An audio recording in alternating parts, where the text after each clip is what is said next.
Good morning, everyone. We will be starting in a few minutes. Let's just wait for Rudra to be in.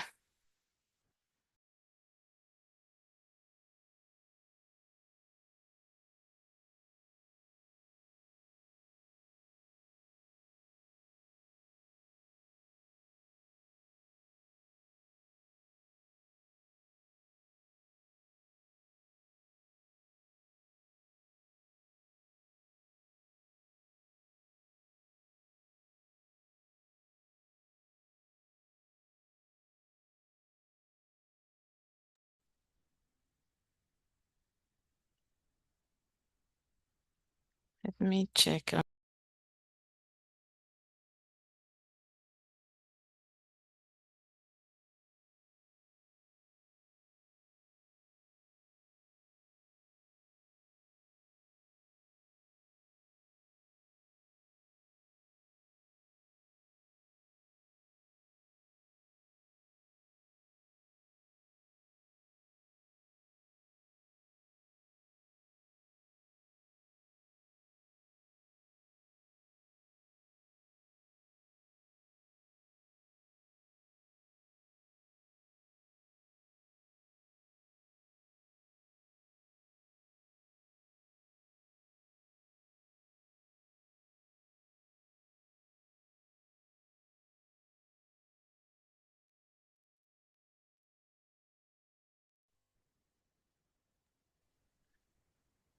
Yeah, our speaker will be in shortly. He is having some issues logging in, but he will be in shortly.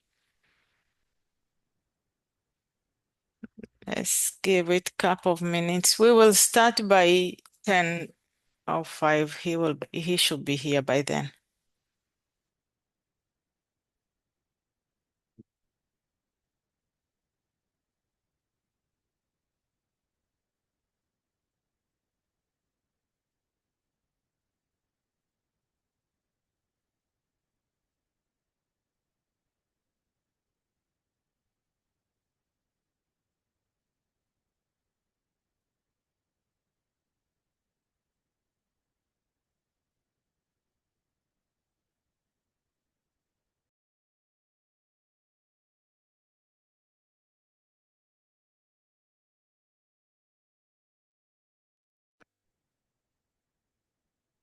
Hi, folks. Can you hear me or see me?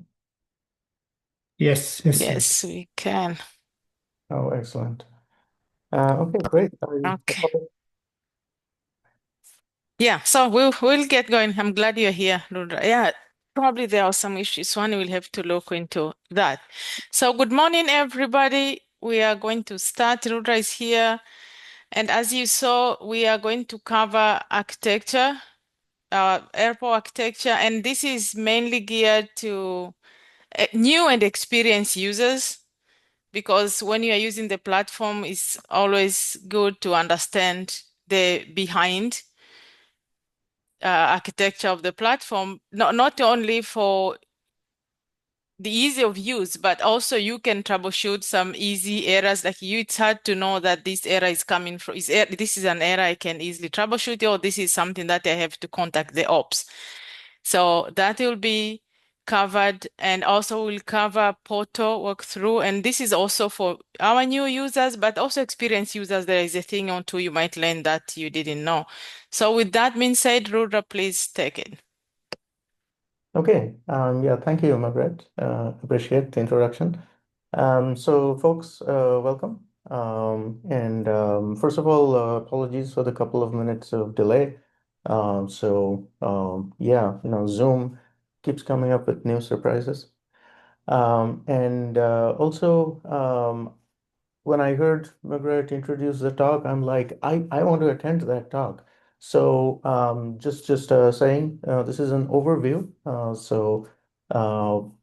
we will try to maintain a balance between, what can be presented in the time and also the, best perspective and some developmental perspective as well. So without further ado, I'm going to try to jump in. I have a set of slides. I hope to be able to cover most of those.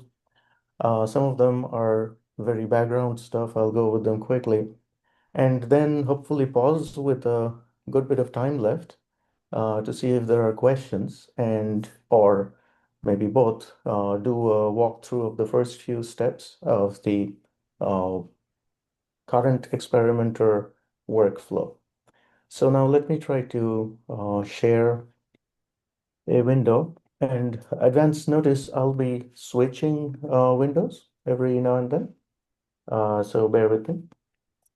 So now is this, I'm hoping this first cover slide is visible to all. Yes, it Okay. is. Great. So again, hello, Rudra Dutta, trying to present a architecture overview and also some sense of how the experimenter workflow is and how that has kind of grown out of the workflow. Now, some folks, who might be attending this probably are quite familiar with AERPAW. Others may be completely unfamiliar. So a few slides at the beginning to kind of quickly introduce what AERPAW even is. It's one of the four national research testbed facilities that the National Science Foundation funded under the Platforms for Advanced Wireless Research program. And those are the four. We are the third one. The first year saw two of them funded. The second year saw one, that was us. And the last year saw one more, which was after a gap of 1 year in those respective locations. As always, this is a fairly largish sort of, uh, facility and a project. So just in terms of trying to give a way to get our hands around the whole thing. The project vision was definitely and very aligned to the platform for advanced wireless research vision was to serve as a unique resource for experimenters, research experimenters. Uh, Scientific research requires experimentation. At scale or realistic wireless research involves experimentation in realistic wireless surroundings. And that's what we wanted to focus on. That was the challenge of NSF's power program. But we also wanted to focus specifically on unmanned aerial systems or drones, autonomous, semi-autonomous, near autonomous, because we saw that as being of importance. So the heart of the project was, from the beginning, programmable radios to allow the maximum flexibility in terms of experimentation with wireless stuff, and programmable drones to allow maximum flexibility in thinking of mobility of wireless link endpoints, uh, aerial mobility, three-dimensional mobile networks in terms of coming wireless challenges on a programmable network so that we would be able to provide access to different pieces of the facility at different time to different researchers. Uh, this is worth mention. In a way, our AirPower proposal, which we wrote in 2018 and 2019, went through almost for a year, the review process, site visits, and so on, until September 2019, the project was awarded, built on an even older project, almost 10 years before that, called the Cent Mesh Network, which was carried out here at NC State on the Centennial campus. A couple of us, Dr. Mihai Sikitu and myself, were the main progenitors of that. It was done with money from kindly made available from the Army Research Office. And it was at that time absolute cutting edge state of the art testbed, which utilized Wi-Fi for an outdoor wireless testbed, which we built here on the Centennial campus of NC State. It was built just for us, meaning NC State researchers. And it was, as I said, state of the art for them. But today you probably wouldn't look at it or would look at it as a dinosaur. But in a way, when we were writing the AERPAW proposal or coming up with the vision, the challenge was to be able to do something like SentMesh, but make it a national resource, make it remotely accessible and usable, and with the latest wireless technology, and as flexible as possible to serve as many researchers as possible. Obviously, something like this requires a large team. This is a very small fraction of that team. And of course, it's a particular snapshot of a particular time. This is just a nod to say that, large team has basically been working on this, continues to do so. There's a bunch of other people, other institutions and organizations named here. Some of them because they're partners, they were partners or had some piece, had some part of the in making of the testbed. Others because they were part of the industry consortium that NSF created in order to make this possible. Because NSF followed a model where part of the grant would be in cash and part would be in equipment that we wouldn't have to buy with cash. And some of these people named here were folks that provided us equipment. Notably, National Instruments provided all the SDRs. Keysight provided a lot of RF equipment. Several others. We actually have one Ericsson base station backed by a control, a core network. So back then, we were all talking about the coming of 5G and what changes that would make. And some of you may remember that triangle of massive IoT, enhanced broadband, ultra low latency, and things like that. Depending on who was talking about what when, the triangle was sometimes a square, sometimes a pentagon, and so on.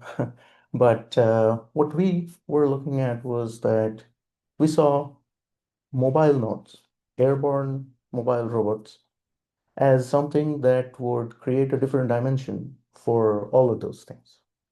So we envisioned researchers as being of various kinds. Some researchers just wanted to research mobile airborne stuff. Maybe they're drone researchers, maybe they're drone designers or architects, but they want to work with the latest wireless tech.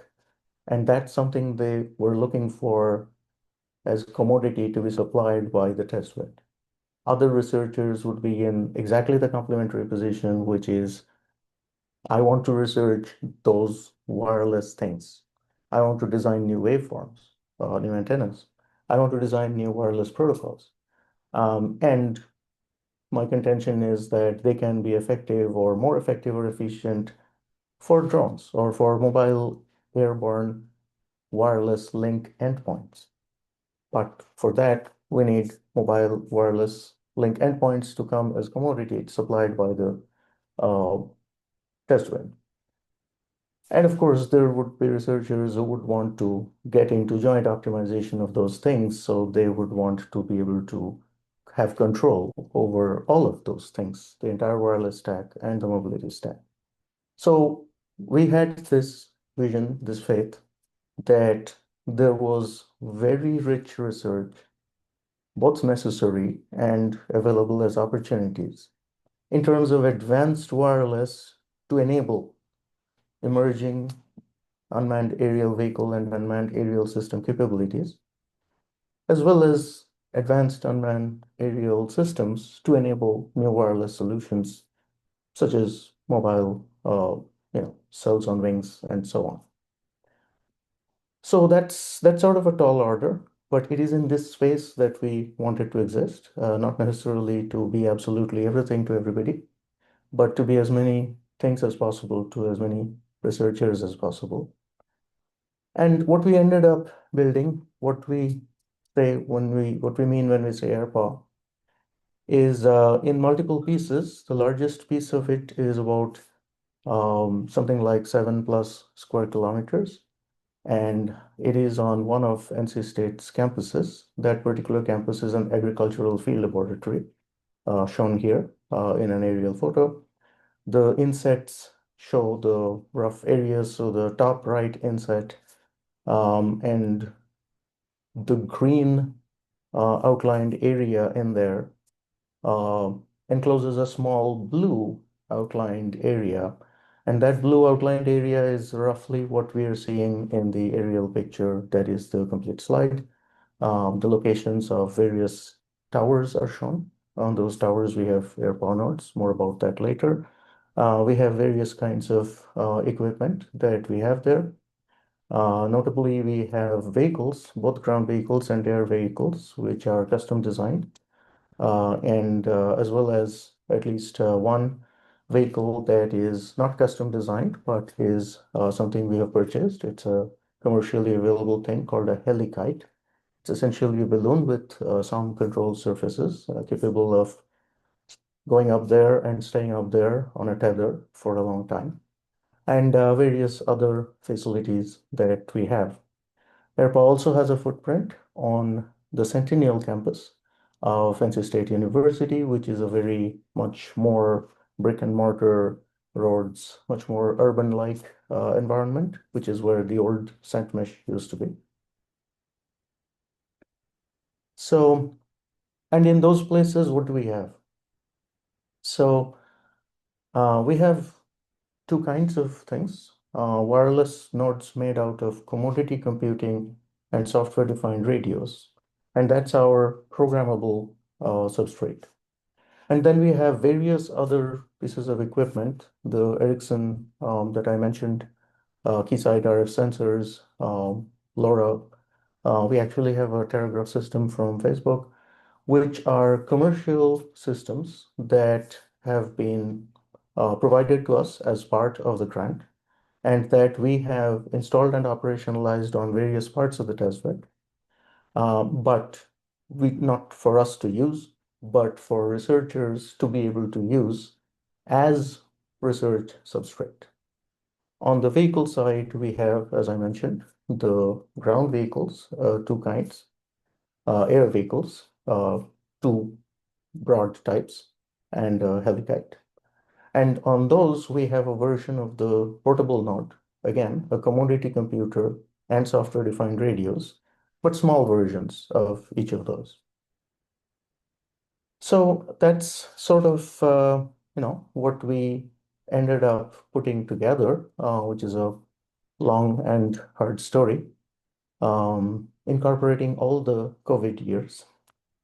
And that's accompanied by, and I'm passing lightly over these. All of this information can be found in great detail in the AERPAW website and the user manual. We need FCC experimental licenses, which are housed within an FCC innovation zone, which is a thing the FCC came up with in order to enable precisely such facilities.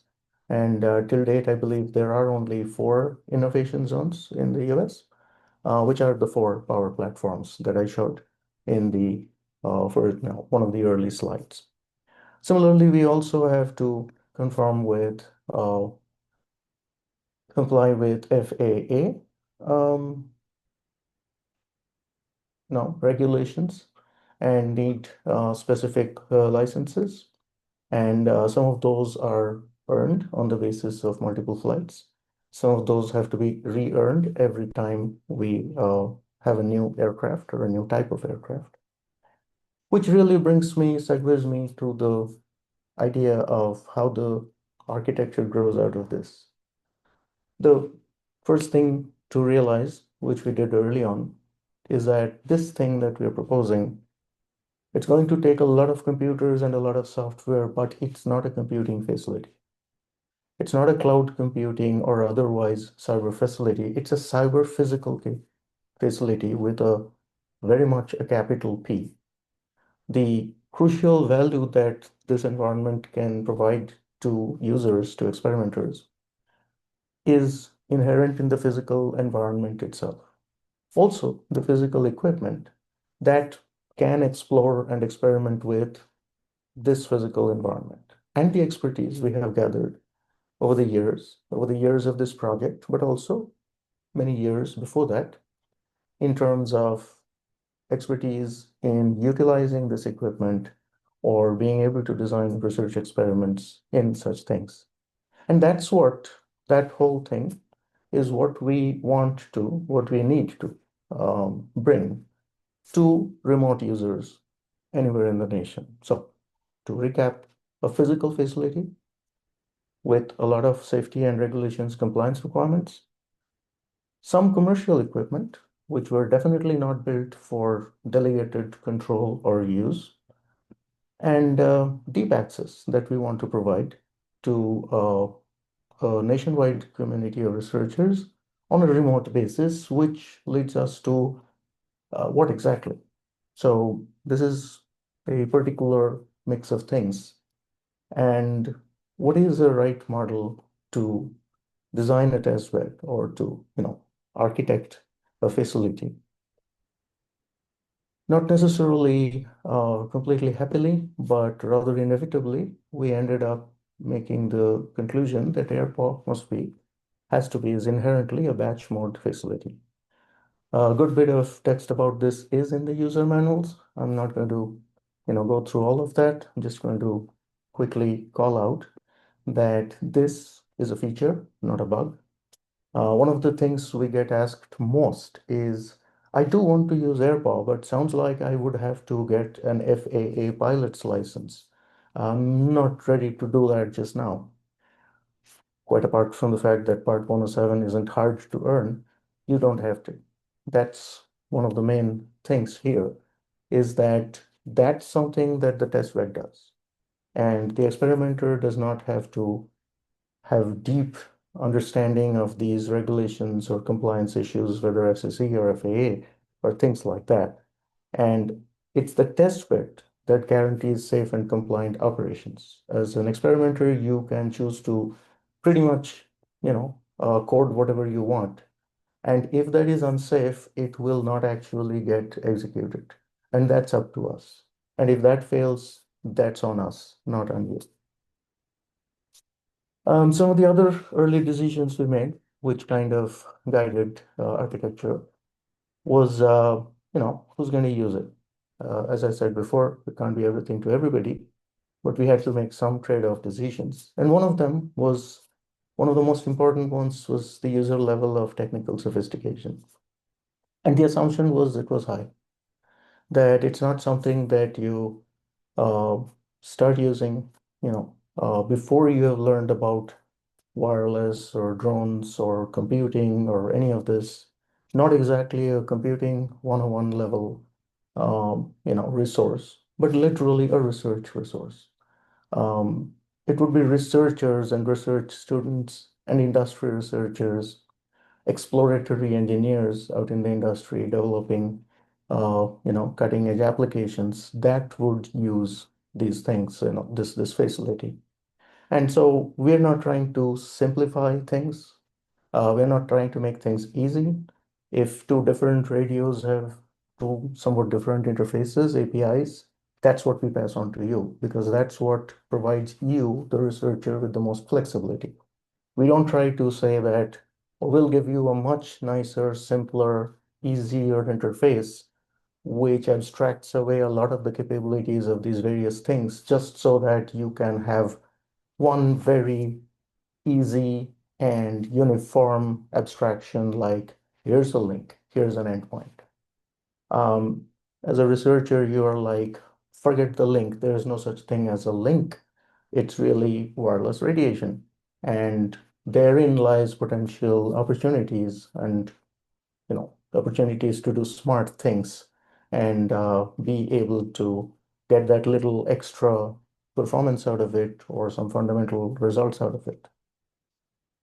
The motivation, once again, in the sense that, as an NSF facility, we are always very interested in promoting instruction, training, teaching.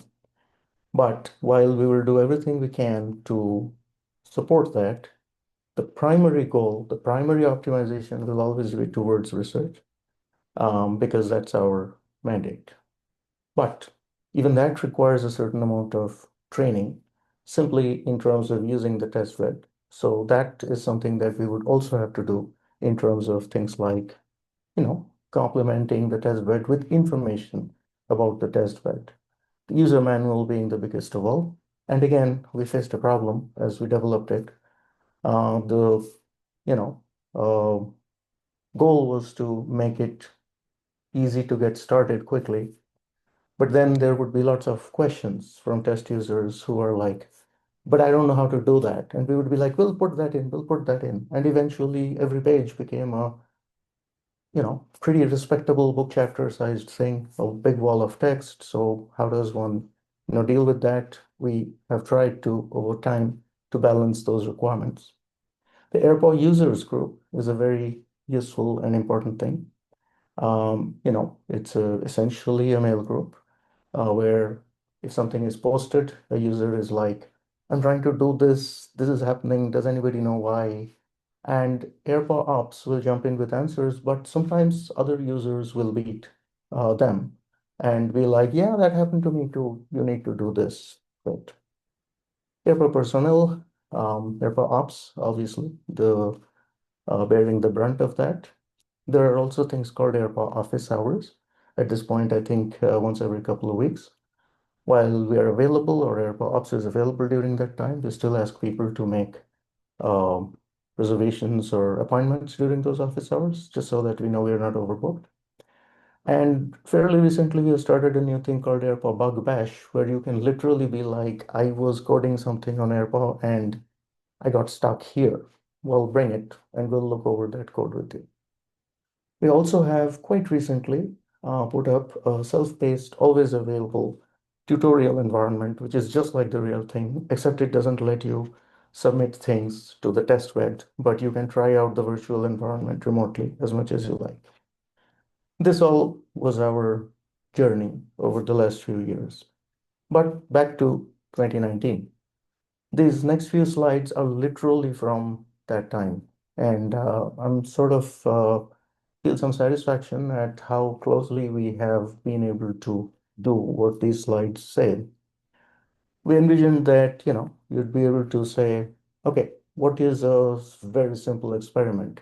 Maybe in a particular part covered by the test bed, you are like, there is a node there. In my experiment, I want to use that node, and that's all I want to use. And I also want to use the SDR attached to that node. And at that point, all I'm going to do perhaps is simply listen and basically map all the wireless energy at various bands that are coming through, bands accessible to that particular SDR.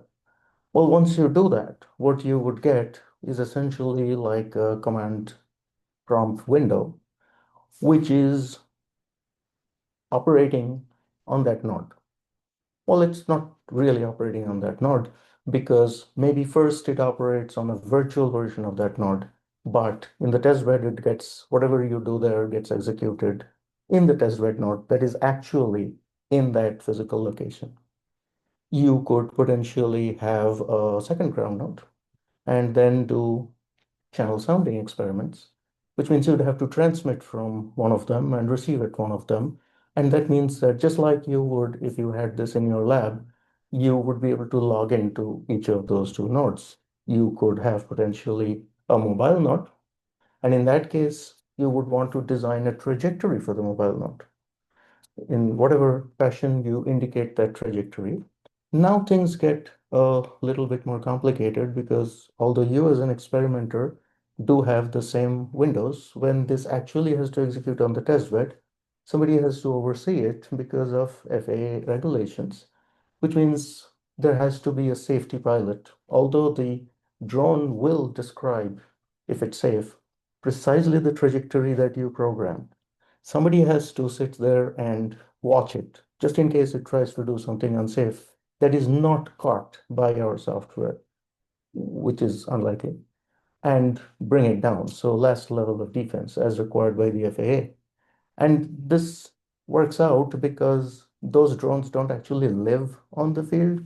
They have to be taken out there at the start of the experiment, then brought back to the facility. So that's a person who is going to have to do stuff anyway, which is why drone experiments do have a lot more overhead out in the field.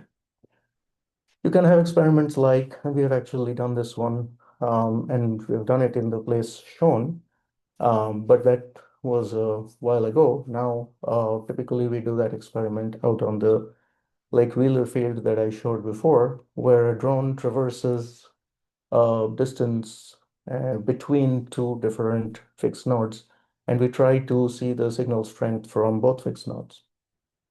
And there we can also say, and by the way, let's think of this as an edge computing thing. Maybe we also give you another node which acts simply as a computing node. And then you can think of it as a core cloud, edge cloud situation. And of course, to control the experiment, you want to be able to log into each of these things. So you will need a backend, including the drone. So obviously the drone doesn't actually have an Ethernet interface, but it's basically a network interface, an emulated interface, Ethernet interface that you can actually have into each of those nodes shown in this picture. So this was the user experience we were after. All of this stuff available to you sitting at your desktop, and you're almost there at that facility. This is a quick view of the flow of the workflow that this implies. On the right, we have the physical capabilities of the test bed, and the bottom ones, where it says physical resources, are the interesting ones. The nodes, the SDRs, towers, mobile nodes, drones, rovers. And on the top, there's basically something like a data center and a lot of custom built software that creates a virtual environment into which experimenters can log in remotely. And then mediated by a web portal, automated platform control, and AERPAW ops, part of which is manual, the experimenter can ask for whatever software they developed to be carried to the test bed and executed there, and then look at the results back in the virtual environment. So at the risk of uh, more confusion than clarity, let's try to look at a very quick animated version of that. Here are those things. First step, experimenter logs into the portal, registers, creates an experiment. The platform control creates that virtual experiment, gets back to the experimenter logs in to the virtual environment, and once they are satisfied that they have properly designed the experiment, they are able to then submit it to the test bed through the portal, which sends a notification to AERPAW Ops. AERPAW Ops causes, again, in conjunction with the platform control tools, to carry that experiment in the form of containerized experimenter software from the virtual environment to the physical environment, including safety pilots and everything, causes that experiment to be kicked off, watches in the ideal circumstance, just in case anything untoward should happen, but the experiment runs according to the experimenter designed software, and then once it is done, causes this entire thing to be moved back to the virtual environment again. Notifications sent to the experimenter logs on again to the virtual environment, and then is able to view the results, whatever results were saved, whatever files were saved by the experimenter's own designed software. So I hope that was as clear as mud. Moving on. So this, however, got us into the SDRs. What happened to that other stuff? What happens to the keysight or sensors, for example, if I want to use those for an experiment? This is where we had to come up with and add essentially a new architectural thought, which was so-called canonical versus non-canonical experiments. Canonical experiments are those that only use commodity programmable computers and programmable radios and our own custom programmable drones or ground vehicles or some combination thereof. But for anything else, we have other usage modes, various kinds of usage modes. And direct login may be how we provide you access to that. Or it may be that you basically just provide us with the intent, we co-design the experiment with you and then carry it out here using that equipment. There could be other combinations of things. And that's a much more case by case thing. So get in touch. And that includes, by the way, bring your own device scenarios as well.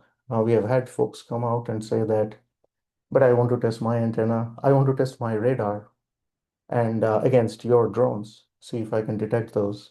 And those are all things that we can do because once again, our basic resource model, our basic architecture is that our basic resources are that physical environment, equipment and expertise to explore that physical environment. And so we can do pretty much anything that can be done, but obviously the price tags would be different in terms of the effort of people, the amount of time required to set up and so on.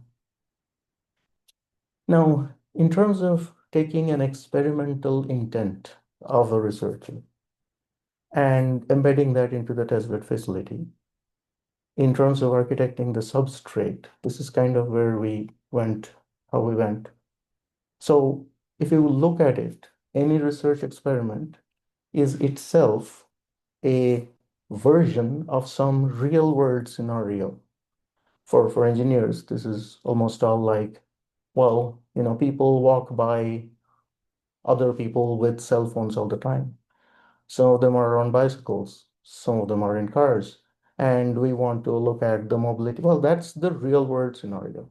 But if you wanted to do some experimentation with that, if you wanted to see how one handover algorithm worked as opposed to another, you would need to recreate that scenario inside a more controlled environment. And that's sort of the experimental recreation. And there you might have very different radios, very different vehicles, because you want to be able to control and vary the bands or waveforms, modulations, protocols, the mobility patterns, speeds, etc. So that's the experimental recreation. But then there is also control and coordination because you want to be like, now I want to run this same scenario again, except that mobile node is moving twice as fast as before. So there is control and coordination of the experiment. And these are all things that the experimenter thinks of and designs. But then the facility itself has to take these views and then embed them into another level of flexible and programmable, configurable, customizable environment. And of course, all of that has to be controlled and monitored. So I won't try to go through this in detail, but what we have articulated is that there is an experimenter's data plane. And because this is fundamentally a wireless testbed, 99 times out of 100, that data plane is in terms of the radio environment, whether explored with software-defined radios or some of the other radios. But there's also the experimenter's control plane or the experimenter's experiment management plane, as we ended up calling it. And of course, the facility itself has its own data plane and management plane. So we were going to be embedded inside NC State University. And we obviously couldn't build a network out from scratch. So we would have to, depend for external connectivity to the world and for a certain amount of intra-testbed connectivity as well to the university, on the university facilities, and then design the rest of it ourselves. So that's something that took a good bit of, as I said, an architectural overview. The exact line to draw between those took us quite a while to understand and design. That would, take too long to try to, articulate, but what we ended up with is what I'm trying to, I guess, explain here. And it may be easier through a visualization, those same steps. So this may be the real world scenario that an experimenter wants to experiment with. But when we think of it as embedded into flexible, reusable instruments that are experimental instruments, then some of those, potentially all of those, become what we call AERPAW nodes, pardon me, AERPAW nodes. And in this particular case, we think of a part of that node, which is a VM potentially, or a container, that is the experimenter's intent. And this is what we call the EVM, or the experimenter's VM. Now, in this diagram, we have intentionally showed that some of those things have become commodity computers, while others remained the actual uh, commercial equipment that potentially we are trying to experiment with. And of course, in a particular scenario, there may be none of those. It may be all done with commodity computing and SDR nodes. But now, from the point of view of AERPAW operations, there has to be a facility management substrate to that, into which all of this stuff gets embedded, through which both the experimenter's data plane and the experimenter's experiment management plane are in fact utilized. And there has to be a split again, which is the AERPAW, or the facility management plane, versus a certain amount of data, mostly related to monitoring. And now, beyond what we saw before, there is yet another level, which is that all of this has to be embedded in networks that are managed by NC State's network management, which is called Comtech, Communication Technologies. And in short, we built out essentially a layer 1 fiber plant, which is entirely dedicated to AERPAW, but is in fact managed by NC State Comtech. And everything from those switches and fibers up is done mostly with AERPAW equipment, largely with AERPAW softwareized networking, and managed by AERPAW ops. And I understand that this, just looking at it, does not necessarily provide a great detailed understanding, but this is the overall architecture that is in keeping with that. All the gold colored stuff are that layer 1 fiber network, together with the switches that front them. All the purple stuff are AERPAW control equipment, including AERPAW virtual networking, which are the little purple clouds. And then there are some gray stuff, which is essentially the uh, directly, essentially the commercial devices that are third-party equipment that look like black box equipment to us. And through the internet, it's possible for experimenters to reach in and connect to any part of this. And also through cellular network and the internet, it's possible for different parts of this facility itself to stay in touch with each other. In other words, when there is a drone flying out there on the Lake Wheeler field, there are cellular modems on that, one of which is dedicated to maintaining the backplane connectivity, the AERPAW management and AERPAW data plane connectivity, and the experimenter's experiment management connectivity with the nodes that are actually fiber connected. This requires a great deal of flexible networking design. We're just going to pass slightly over this and the next couple of slides. One of the things that we decided early on was that we wanted to go across layer 2, 2.5, 2.75, layer 3 kind of semantics in order to recreate this.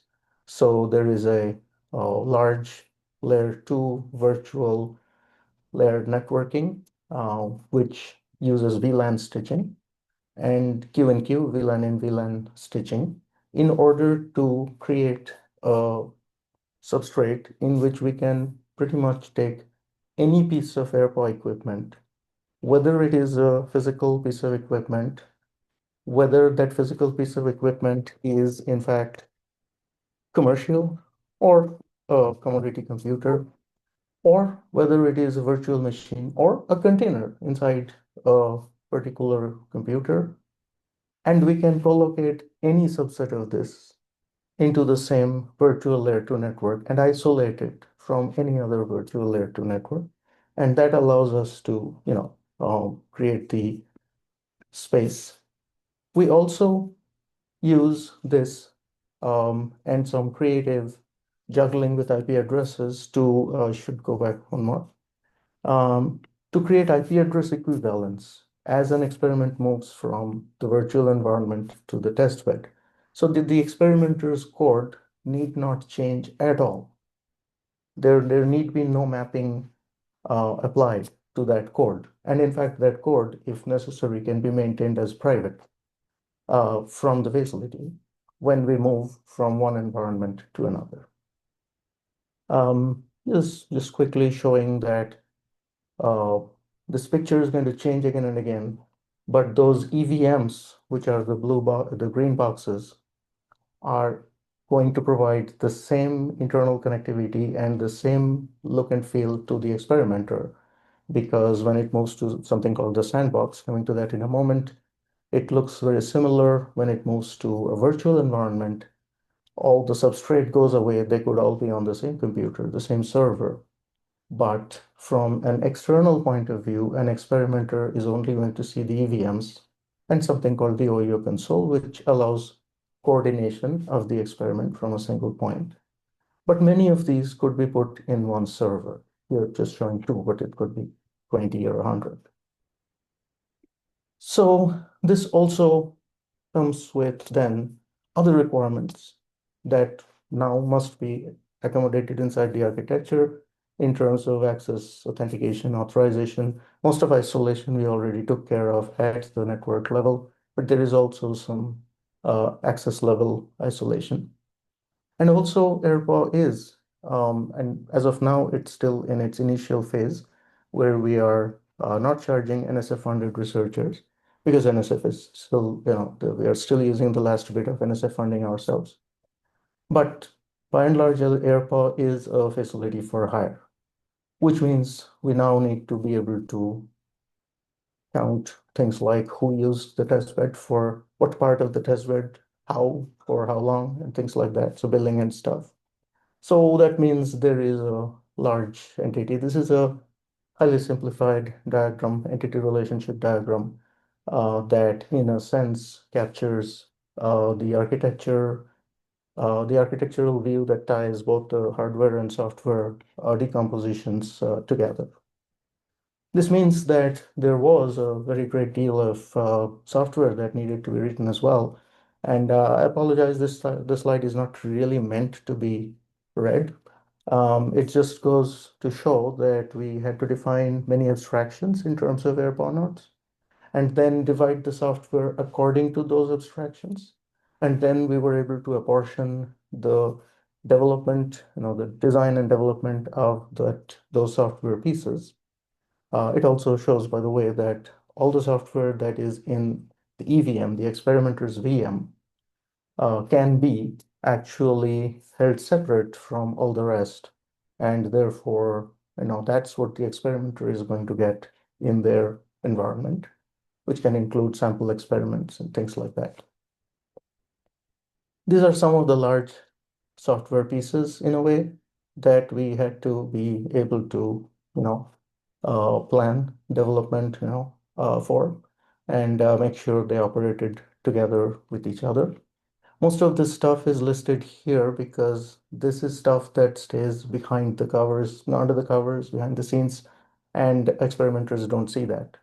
Now, volume-wise, that last bullet that says also a great deal of SDR and vehicle control software it's not like 1/10 of this or whatever the number of bullets here are. It's much larger than that. But all of that is explicitly visible to the experimenter because it's provided to them as sample experiment code. But, and that's why, we are highlighting some of the other stuff here. There are many ways to break that down. This is one of them. Another large way to think of that is on the one side is facility control, monitoring, oversight, and all of that, which includes things like maintaining the experiment life cycle, which is shown here. The details are not important. They basically say things like what we already said. You start in the virtual environment, your experiment goes to the testbed environment to be executed, comes back to the virtual environment. And the other side of it is the virtual environment itself, which ended up being quite challenging, quite interesting. In fact, although not initially necessarily considered to be such, it ended up being infrastructure research because real-time requirements of software-defined radios had to be kept invariant between the virtual environment where there are no SDRs, but the programming interfaces have to be exactly the same down to the IQ levels, and the physical environment where there are SDRs. So there have been various publications. Also, it has changed our view of the virtual environment. We now think of that as an emulated digital twin. A lot of digital twins in wireless context means that the wireless environment is emulated very precisely. For us, the emulation of the wireless environment is realistic, but does not attempt to be completely precise. For that, we have the actual testbed. But rather, the software interactions and timings are not just very similar, but are the exact same. And that's the part of that digital twin aspect. So I was going to walk through a flowchart and then also see if there was time to do that through the portal. Um, it is possible that I'll only get to do one of those. Let me quickly walk through that a little bit, and then I'll see if there are, potentially questions or things to talk about. So, pardon me while I switch the screen share. Well, let me explain why I say that. Well, this is the flowchart I want to walk through, and that's I want to switch to a window where that will be more nearly visible. This is on the AERPAW user manual as well, so we can always refer back. And again, there are a lot of references to some number, that's a user manual.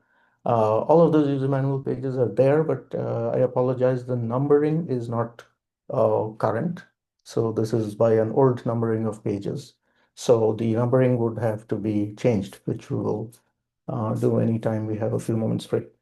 So this is still the old diagram of it. So start off, if it's your first attempt to use AirPaw, you need to be able to register as a user. Now, we're not identity providers and we don't want to get into that business. But we do need identities, not just user IDs, because there is billing involved. There is, essentially some uh, responsible account holder aspect involved. So that's why we outsource this currently to CI Logon, which most of you will know is a large, consortium, basically a federation of identity providers.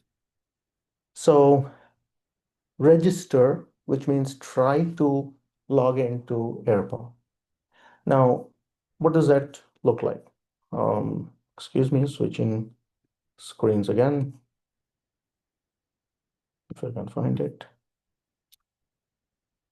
Yeah, so here I have a window. Perhaps I should go to this other window first. Let me share both of those at the same time. I hope you can see both of these. I'll switch back and forth from one to the other. So, try to make a mirror. So this is the AirPaw user manual, what it looks like. There are various pages. It does give you a whole lot of different things to look at. Many of these have many more things under it. The portal workflow is the section that would be relevant to what I'm about to try.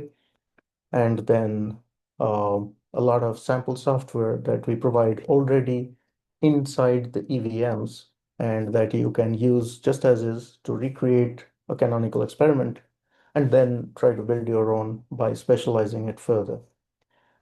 So one of the things in there is at the very end is that self-paced tutorial portal, which I already have opened here, right? And what that is that it brings you to a server which is running the AirPaw portal exactly as it is, except that there is no test bed at the back of it. And the restrictions on how to register for that, who's allowed to register, who's allowed to create experiments are significantly relaxed. So anybody can use that as essentially just a way of following the user manual and trying things out themselves. But they are not persistent. The they get washed out, including the user identifications and registrations, any experiments you have created. They just all get periodically washed out, I think once a week at this point. So it's basically just a place for you to play with the thing without requiring anybody else's help. And I have it open here. I don't actually have it open here. I'm going to try to open it here in an incognito window because otherwise my browser wants to be helpful and shows me as already logged in as me. That's not what I want to do here. So this is what you get if you just come straight to the AirPaw portal. A little bit about AirPaw, links to the user manual and the websites and so on.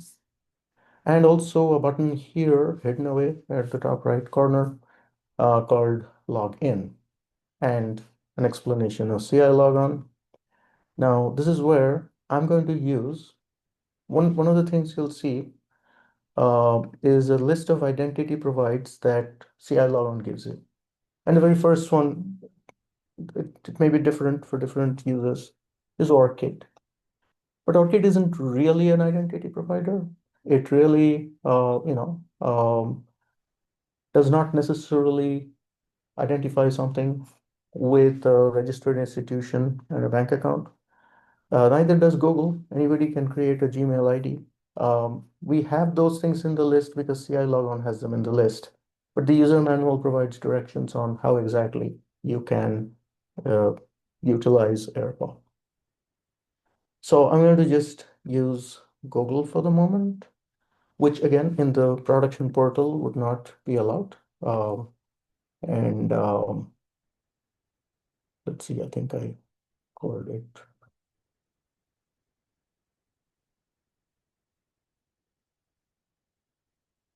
And given the time, if this doesn't work, I'm not going to try it again. But yes, it seems to have worked. And like that page said, you might need to log in twice. This is a quirk of CI logon and certain browsers. I'm really logged in now, but the button still thinks I'm not. I just go through that. This time you see it already has Google on it. And at this point, I'm logged on. It realizes that I'm logged on, and that's what that did for me. I'm going to say decline here, but it's going to pop up that window for me again and again. I'm going to say decline because this is not a real, account.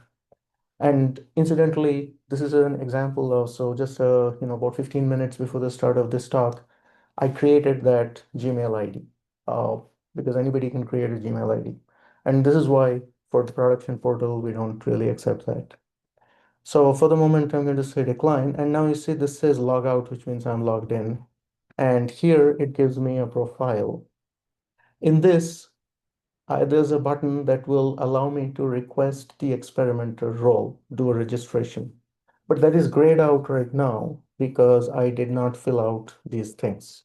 So if I just put this in and save those updates, oh, it says optional, but it's not.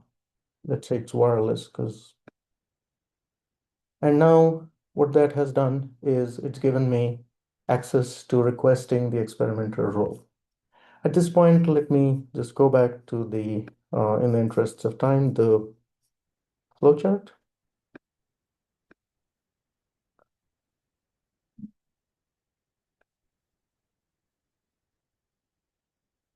So this is what I just did. tried to register as as a user. I did register as a user. I skipped subscribing to the AERPAW users group. Please don't skip subscribing if you're working with your real account ID. Ideally, we can also enter the SSH credentials. Sooner or later, you will want to actually log in to those virtual nodes. That's the whole point of AERPAW.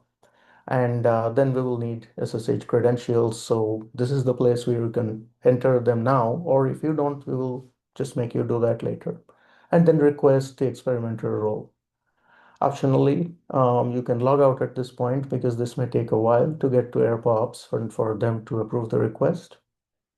If this was not approved, there is a reason for that, and you would have to, that's the end of that workflow. You'd have to just start again. If you're the project lead, there is a similar workflow to request the PI role, which would then, cause you to be able to create a project within which experiments can be created by your employees or your students.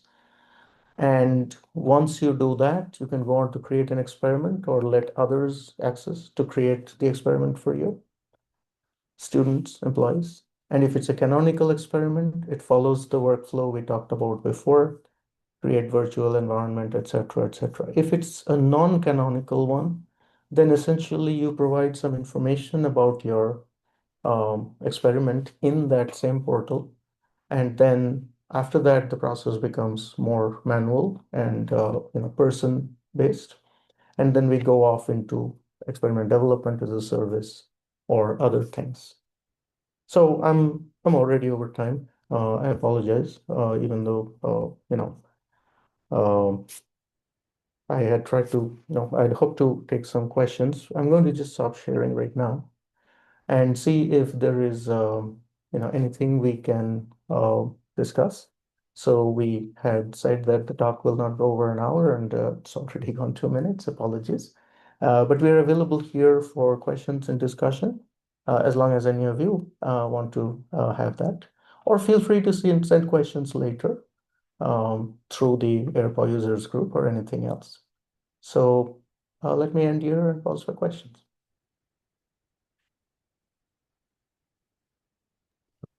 Okay, thank you. Thank you so much. Thank you so much, Rudra, for that. Let me see if there are any questions. Okay, yeah, Yeah. if you can, yes, you want to go for it in the chat. Well, I can try.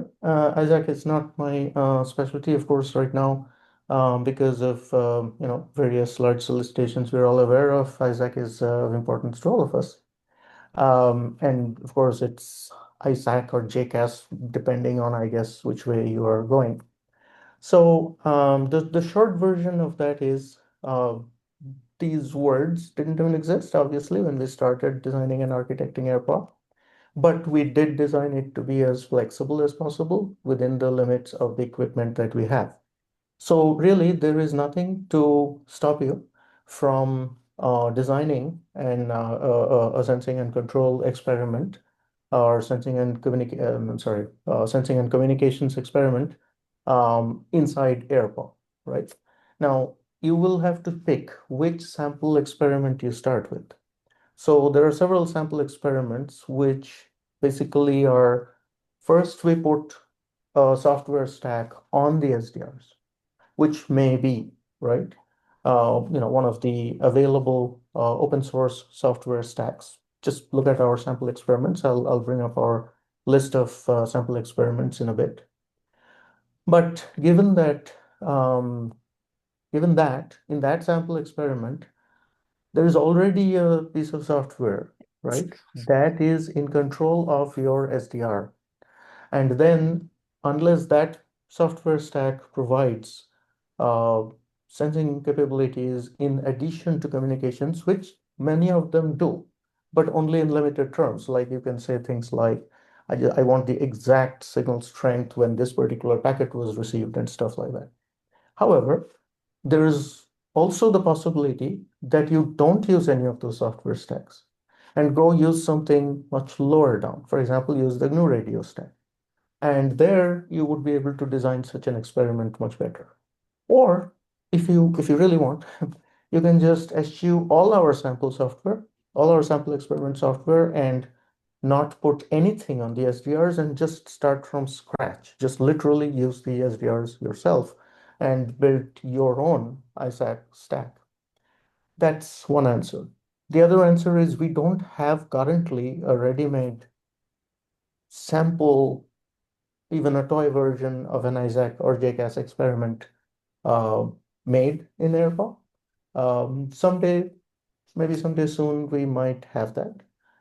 It won't change the capabilities of the test bed, right? The capabilities are already there, but it might provide a slightly easier starting point. I hope that answers your question. Yeah. Very much. And I added one of the paper there for the people who did Isaac experiment soon. But as you said, we don't have a sample experiment, but there's some things that have Yeah, been that's a done. great point. I mean, ISAC experiments have already been done on AirPod, but they don't belong to us. So we can't hand them Yeah. out unless those experimenters choose to share it back as sample experiment code, which we definitely would welcome from them. Great. Thank you. Thank you very much for your answer. Yeah, yeah. Thank you. If there is any other question, if you have a question, we will hang out here for a few minutes. But if you have a question, if you don't have a question, you feel free to drop. Thank you so much. We have Suhan has sent a link for feedback. Please give us feedback if you have. We would love to improve the webinars going forward. So thank you so much for being here. Thank you so much, Rudra. Thank you. Appreciate the opportunity.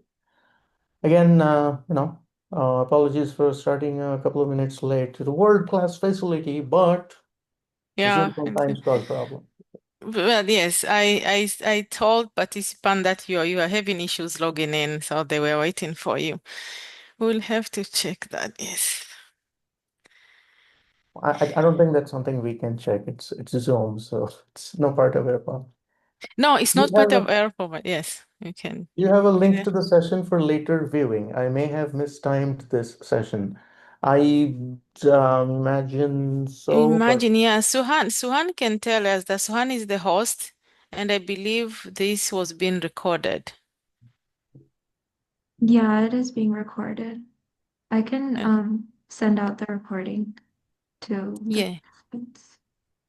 Yes. So the short answer is that the recording, we will send email at the end of the day today or probably early tomorrow with the recording and also the feedback link to all those who registered for the webinar.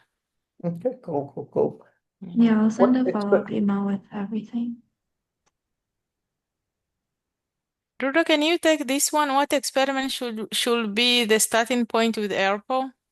Yeah, absolutely. Yeah. Mhm. So, it and I'm going to sadly I'm going to say it depends, just like a professor, right? No actual answer. But the let me suggest at least a couple of starting points, right? So, going back to the user manual, right? So you will see that there is a page called Hello AirPod, right? And this page is like it's a long page, and but it is modified from, it is adapted from a tutorial that was written by an instructional expert, not part of the AirPaw team, one of the AirPaw users. And we are very grateful to her for sharing this. And we have since then, put more information in it, or swapped out some of it to stay updated. But that is, and hundreds of students literally have gone through that in Dr. Fund's class. So don't be intimidated by the length of that page and maybe start with this one. This is one possibility because this does, assume that you have nothing prepared previously with respect to AirPaw and then, just go ahead and do it. And I do suggest doing it on the self-paced tutorial environment rather than the production environment. In the production environment, you are going to have to wait for a lot more in terms of approval and stuff, and we might not be able to accommodate simply, folks who are just, teaching themselves. Some of the new stuff comes towards the end. As you see, it's well designed this page with respect to click this and click that. this here shows the actual interface you would get by the time you start virtually running your environment. In the virtual environment, you'll actually see the, drones flying the way that you want to. There are several interfaces that, recently the AERPAW folks, the DevOps folks have come up with. For example, there is a actual menu-driven utility just with an SSH session. You can access this and just pick a particular sample experiment to run. Once you do that, at certain points you will need to go back to the beginning, start again. You'll likely wish to, if you're just learning. This shows how to, essentially reset experiments before each run. Here is the one that provides you access to some of the other utilities and to see results and such. So this is obviously a good one to start with. Or you can go and first walk through this entire um, experiment portal workflow, which will do that first part for you. So page by page, much more detailed description of how you would get in through the portal to create an experiment and then log into that experiment. And then after you do that, in creating the experiment, all you're doing is you're selecting the subset of nodes you will try to experiment with. After that, all of this software that we see here, a bunch of wireless control and vehicle control software, more information about the development environment, etc., are available right from here. So you could just take that first one and go with it, and then the second one, and that's another way to start. So yeah, I'll stop there, and that gives you enough starting points. Okay. Thank you so much for that. I think we don't have any other question. Well, we'll hang on for a couple of minutes to be sure of that. And Yeah. We'll be here eventually, probably until 11:15. yeah. Yes, Swan, please, you can go. We will stay here for a few more minutes.